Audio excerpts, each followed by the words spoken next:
The garden between. Welcome back, everyone, to another episode of Mumbles.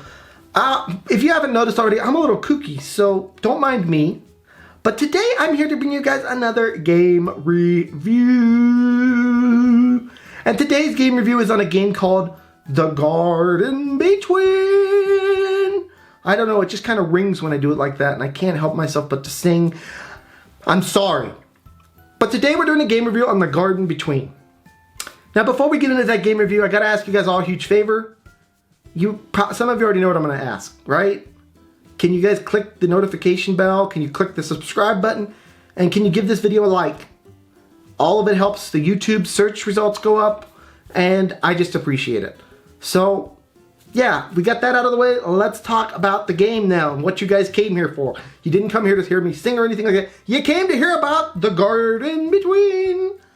So let's talk about it.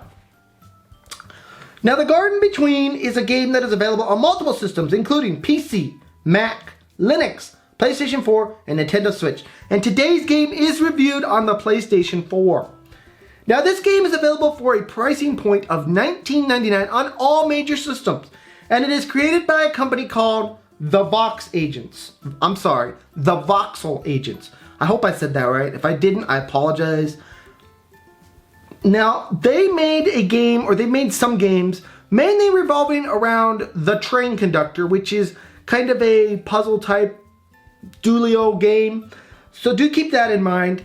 And that is basically all the information about the game that you need to know from behind the scenes. So now that we've learned about the information behind the game, let's talk about the game itself.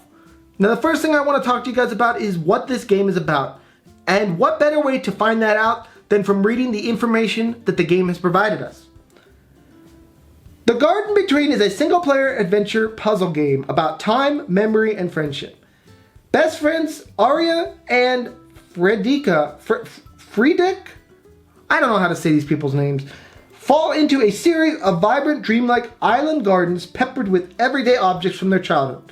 Together, they embark on an emotional journey that exemplifies the significance of their friendship. Manipulate time to solve puzzles and reach the apex of each aisle. Follow the duo as they unpack and explore through these precious moments spent together, lighting up constellations and illuminating threads of a bittersweet narrative. Sounds beautiful, doesn't it? I just love games that give you that kind of a sound. So now let's talk about the graphics, the soundtrack, and the controls. Graphical wise, this game is really pretty. One thing that I always tell you guys about games, if it's got bright, colorful graphics, 9 times out of 10 people are going to be very overlooking of anything else about the game. Sight is a huge part of any gaming experience. And The Garden Between really hits this off, putting in light, colorful, interesting graphics that will kind of inspire your mind and make you forget about the amount of time you're playing a game like this because you're so engrossed in the gaming experience. Now, soundtrack-wise, this game has kind of what I like to call gaming elevator music. It's just kind of background music that will keep you inspired, keep you moving forward. And that's all there is to the soundtrack of this game. Control-wise, really all there is just moving back and forth, which moves time basically. And then you have your buttons, which actually do things in worlds such as place an object down or move an object, things like that. Control-wise, they are spot on point, and you don't have to worry about having crappy controls. So let's talk about the gameplay of this game now. This game is very much a time and space puzzle type game. Now, what do I mean by that? Instead of actually controlling your two little friendship characters, you're actually controlling the time that they flow through. So the easiest way I can describe this is by giving you guys an example. Let's say, for example, the two friends need a bridge to cross, okay? But in order to get this bridge, they need the log that is currently sitting next to the area to roll over so that they can walk across that log. If they simply roll it over themselves, it might fall on them and they could fall off the cliff potentially. But if you move them back in time, move the bridge before they get there, and then move them back through, they'll be able to pass through it. Now the unique thing about this game is that once you do something, it stays that way. So for example, if you have to cut a log in half, it will stay that way basically forever. It is never affected again until you act on that object again. So things stay that way. Very unique puzzle type of a game. Now, the final thing I want to mention in the gameplay section is that this game does do a good job of building up on its story. Each area or island that you go through does have a backdrop of, this being a memory of them playing video games, or them listening to music, or them going to school, or something like that. It has that kind of a backdrop to it that really does tie into the game well and makes you understand that they're really reliving memories that they've had. So now really all that's left to talk about is the cons in this game. And there's only two very minor cons to this game. The first con is that this game is rather short. You can beat this game in 2 to 3 hours easy.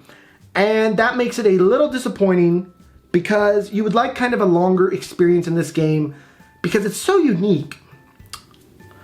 My second and final con is that this game does get a bit repetitive towards the end, but it has a nice cutoff point that you don't get to the point where you as the player is like, man, I don't want to do this anymore. You just kind of can see they kind of ran out of ideas towards the end, so that is our second and final con. Now with all that in mind, let's talk about the actual Mumbles score on this game. The Garden Between did a great job of creating something that is new, unique, and just an awesome gameplay experience for all involved. The game does something that has not really been messed with much in the gaming industry at all. And I really can appreciate that quite a lot. And even though it's short, I have to say, I really enjoyed this game. So with that in mind, today on our Mumbles review, The Garden Between, you're gonna get a 7 out of 10 on our Mumbles review. It's not, a perfect game. It does have some faults, but for the most part, this game is very fun. It's very kid-friendly. Kids are gonna love it, adults are gonna love it, everyone involved is gonna love it. Check this game out even if you're a little interested in it. Anyways, guys, this has been my review of The Garden Between. I hope you guys all enjoyed it.